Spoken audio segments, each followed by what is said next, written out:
G'day barbecue lovers, Lousy here with another Backyard Pitmaster series. On today's cook, smoked brisket. We're going to pair that with some crispy baby potatoes and a nice beetroot salad. So can't wait to get stuck in. We've got our pit set now. I'm alright if this can fluctuate a bit. This is a long cook. This is a sort of a 10 to 12 hour cook for a brisket. That's a good couple kilos, probably 3 kilos all up. Now I've got the coal in a snake fashion in twos, in pairs all the way around with a few extra ones on top.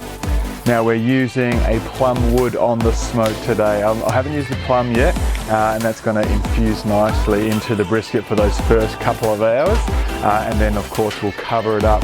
Now I'm using the trusty Tramontina knife set today to get that fat right off the edge of the brisket so you can expose the meat. Always good to have that trusty set of sharp knives on deck. I was asking Drew at Cairns BBQ Company about putting that fat back on when I wrap it up in foil just to, you know, let that fat sort of soak through, and he said, look, most of the fat renders from inside, so it's about the internal fat that's within the meat that helps it soften up and really makes it just really nice. Putting external fat doesn't do much, but you know, you experiment with different things. So I'm looking forward to seeing how that one turns out.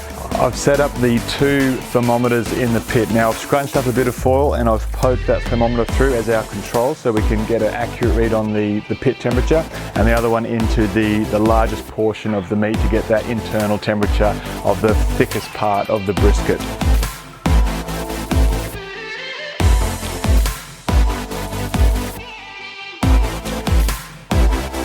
Okay, we've brought the brisket from the pit and we've wrapped it all up in a towel to let it cool down. And this is very important, that rest period. And it's just funny that we wrap it up, we swaddle it, we look after it.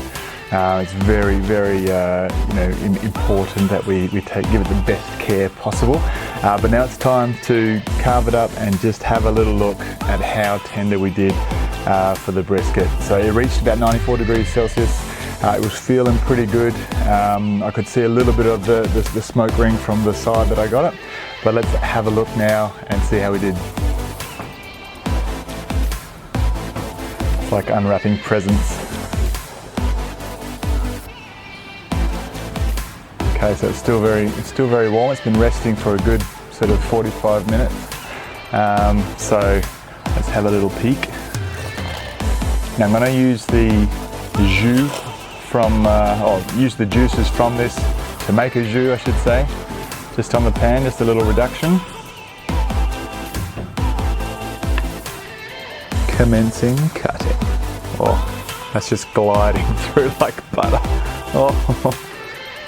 Oh mate, get a load of this. So, nice thick smoke ring.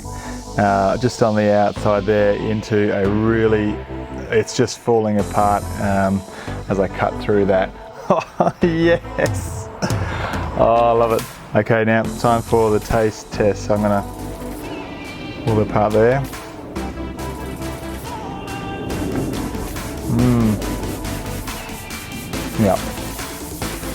Yeah, it's good with a bit of jus as well over the top of it all.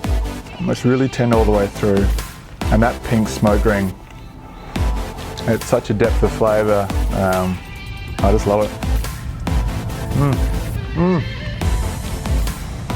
Sorry, I don't know eat on camera, but this had to be done. Definitely had to be done. Okay, accompanying the brisket tonight, got some little mini spuds in the oven. Tossed them in a bit of olive oil and rosemary, and we've just cut a little X in the top and pressed it down a bit, so they're kind of a little bit depressed potatoes, a little bit muddled, but they'll come out nice and crispy now with those edges pressing in and braising with a bit of olive oil. So we've got the brisket, we've got our mini potatoes done in oil and rosemary, and we've got a beetroot salad with a bit of feta, and the brioche buns will be charred, which will work out great because you can make your little sliders with the brisket. But this will be a winner, absolute winner. And all thanks to Paul Cook on our Napoleon Charcoal Pro.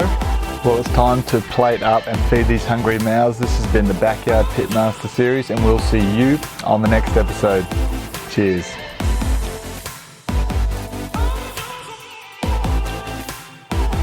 I've got another one of these. That's too good. Oh.